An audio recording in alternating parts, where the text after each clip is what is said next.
Hello and welcome back to our channel Narrative Deconstructed. The topic for today is the Great Indian Mirage. We have all seen the headlines. India, the fastest growing economy in the world.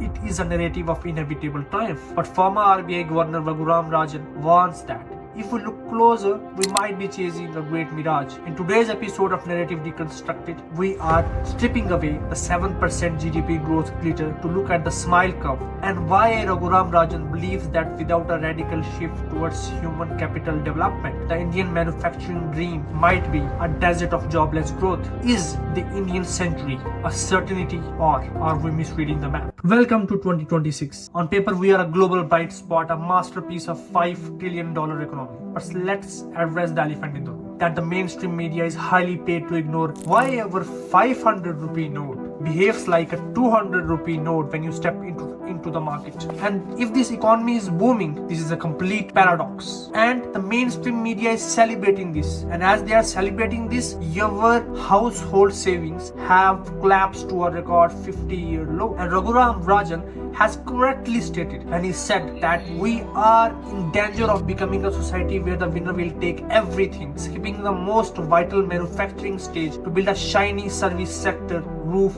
over a hollow middle. We have been sold a glided mirage, एक सुनहरा झूठ, एक सुनहरा धोखा. Today we are pulling back the curtains on these silent killers sitting in our pocket like termites. We are not just looking at the inflation, we are looking at a systemic heist and this so-called narrative of fastest growing economy and why this fastest growing economy tag is or might be the most dangerous narrative among all. Let's dive into this. Scenario 1. Currency and fuel. The first pincer in this heist is currency crash. The dollar is at 94 per unit. This is not a boring number. अरे नेपाल का रुपया नहीं गिरता है, बांग्लादेश की currency नहीं गिरती है, पाकिस्तान की करेंसी नहीं गिरती, श्रीलंका की करेंसी नहीं गिरती. क्या कारण है हिंदुस्तान का रुपया पतला होता? On a Bloomberg term, it's a direct devaluation of your sweat. When the rupee falls, every single drop of energy that you import, every microchip, every single liter of edible oil becomes a tax on your existence. Your standard of living is being outsourced to the mercy of dollar. Let's look at the math that no one is willing you to do. The global crude oil prices are at a record 5-year low. Yet you are bleeding more than 110 rupees at the pump. Why? Because the state has turned fuel into the Kamdenungai, the infinite cash cow. And as of today, 27th March, when the state has relaxed tax norms on petrol and diesel, yet more than 50% of what you pay is pure unadulterated tax. This is what many economists would say fiscal dereliction. It's like a lazy tax where the state doesn't want to fix the broken corporate tax structure or tax the ultra rich. They are choosing to squeeze the middle class at the nozzle. And if this nozzle doesn't break you, the invisible thief waiting at your grocery bag certainly will, because Pincer is closing and the next stop is your kitchen. Scenario number 2. Shrinkflation and fuel. This is the era of shrinkflation. The perfect crime where the price stays the same, the packaging stays the same, but the product slowly vanishes. You are not just buying groceries, you are buying packaged air at a premium. Look at this. This is what you are buying.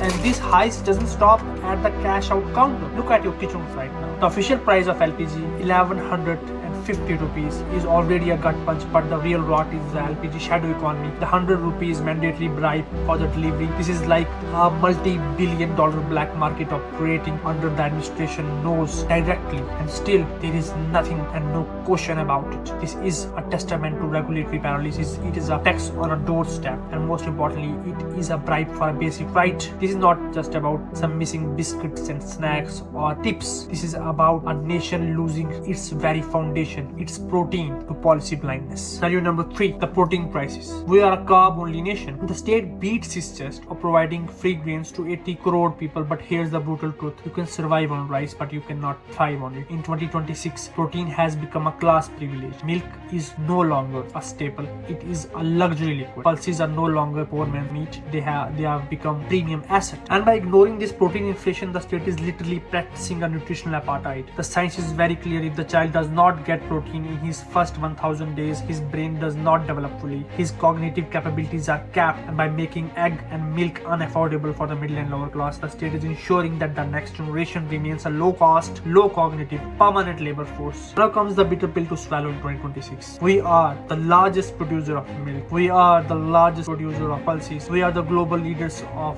white and protein revolution. Yet, India is home to the largest number of malnourished children on the planet. This is not a tragedy. It is a moral and logistical crime. You may ask, how can a nation produce 24% of the world's milk and still witness malnourishment, kuposhan, in every second household in the country? The answer is very simple. It is domestic neglect versus export-oriented greed. The government beats its chest about agricultural export to earn dollars, while the local price of tur dal has hit 210 rupees per kg. And there is a root cause that lies behind all of this. And the root cause is middleman anarchy. If a country cannot provide the resources grown on its own soil, what can they do? The failure lies at the supply chain cannibalism between a farmer who gets pennies and a mother who pays a premium. Sits a layer of politically backed middlemen and corporate aggregators. Inflation here is not global, it is manufactured. By failing to build cold chain storage and allowing hoarding in the disguise of market liberalization, we are literally enforcing inflation. Second, a nation which can, or a government which can launch for the moon but cannot provide a bowl of dal to the chula in its own backyard is a government living in a mirage. And this nutritional apartheid is a silent engine of K-shaped recovery where the elites can buy organic proteins and the masses are downgraded both physically as well as mentally. And this brings us to the ultimate betrayal, the policy fatality. Remember, my friends, a stunted generation cannot build a Viksit Bharat. This is the death of the Indian dream itself. चूल्हा नहीं जलता है, बच्चा रात रात रोता है, माँ आंसू पी के सोती है, और देश के नेताओं को गरीब की परवाह तक नहीं। Now, scenario number 4, the policy fatality. In 2014, we were sold a vision, a manifesto so perfect that it reads like a miracle. They told us that they had a formula to slash the cylinder prices, to crush the dollar, and to fill every single bank account with 15 lakh rupees of recovered black money. And 12 years later, the only thing that has been recovered is the corporate profit margin. The miracle has turned into a policy fatality. This is not just a failure, this is a dereliction of duty. The people who mock dollar at 60 and petrol price at 60 rupees a liter are silent now. Why? The expert who promised 2 crore jobs a year are telling you today that frying pakoras and delivering groceries is entrepreneurship. Guys, let's be clear. The gig economy is not entrepreneurship. It is a graveyard of Indian degrees. And the K-shaped drop, the K-shaped recovery is a polite term for economic apartheid. The luxury SUV sales are at record high, and the sale of a very moderate and basic bike right now, which makes the lifeline of Indian common man, is in ICU. The rich are flying and the middle class is drowned. The architecture of betrayal. How did they fool us? How a policy design can become a weapon of mass deception? First, the supply side obsession. They gave massive tax cuts to top 1%, praying for a trickle down, but the money never reached the floor. That went into offshore accounts, private jets, and stock buybacks. Second, GST coercion. One nation, one tax. A dream that turned into a nightmare of 1000 plus amendments. That GST did not stop black money. It stopped small MSMEs, small factories in Ludhiana and Surat, and leaving behind only the monopolies standing. क्या कितने दिन से नहीं है cylinder? 5 दिन से हो रही है। 300 रुपए किलो गैस दे रहे हैं।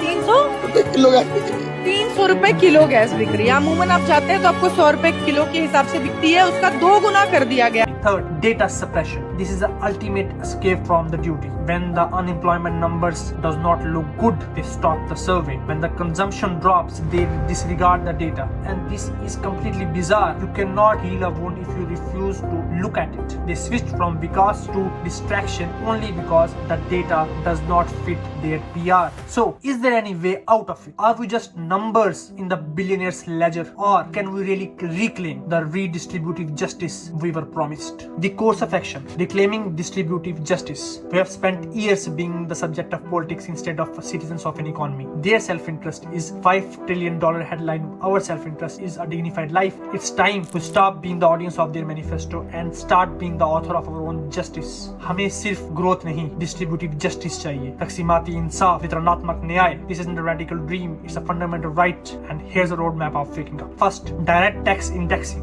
Why our tax slabs stay frozen frozen when inflation melts your salary. If the cost of living rises by 10%, the tax fail limit should rise by 10% automatically. Second, the wealth balance tax. In a country where top 1% holds 40% of the nation's wealth, a tiny 1% stability tax can go a long way in reducing the inequalities. Third, GST rationalization. A three-tier structure of GST. 0% GST for essentials like medicines and food, and a higher tax slab for luxuries like SUVs, cars, private jets, luxurious commodities. It's very important that the government should tax the greed, not the need. And most importantly, the fourth, the Brazil lesson. We need to move from goals to development. We need to learn from the Bolsa Familia model of Brazil. We cannot hand out food grains for free. So to make people dependent, we need to link cash transfers to human capital, school attendance, vaccinations, and social community work so that we make people independent. We need to give them a ladder. We cannot give them a crust of bread. We need to teach them how to fish rather than giving them a fish and making them dependent. It's very important. The wake up call. This note in my hand is losing value every single second I speak, but the most important thing that we have lost is not the rupee, it's our voice. We have stayed loyal to a brand, but it's time that we stop being a foot soldier to a political party that views us as a vote bank but not as a food bank. They want us to stay subjects, loyal to a brand, a logo, and a slogan. Wake up to the self-interest of the state. The nation does not run on loyalty, it runs on purchasing power. When you stop asking about Hindu-Muslim and start asking about protein, milk, and inflation, the power dynamic shifts. When you stop debating the foreign hand and start debating the falling rupee, the state is forced to answer. Silence isn't just golden in this inflation-hit economy, it's the fuel that burns your children's future. If 2014 promise of 40 rupees a dollar and 400 rupees a cylinder were a contract, then 2026 is a breach of contract. The verdict is simple. If your fridge is empty, the GDP is a lie. If your degree leads to delivery back, the Vikas is a fraud. And if your tax pays for their luxury while you can't afford milk, the system is broken. As Esther Duflo has famously put, the highest form of patriotism is demanding that your nation be better. So my friends, now is the time that you reclaim your status as citizen. Demand the data. Ask hard questions. Because in this game of the great Indian Mirage, those who stay silent are the ones who pay the highest price. So don't watch the news. Be the reality check. Jai Hind. I'm Dilawar Mirza and I'll see you in the next one.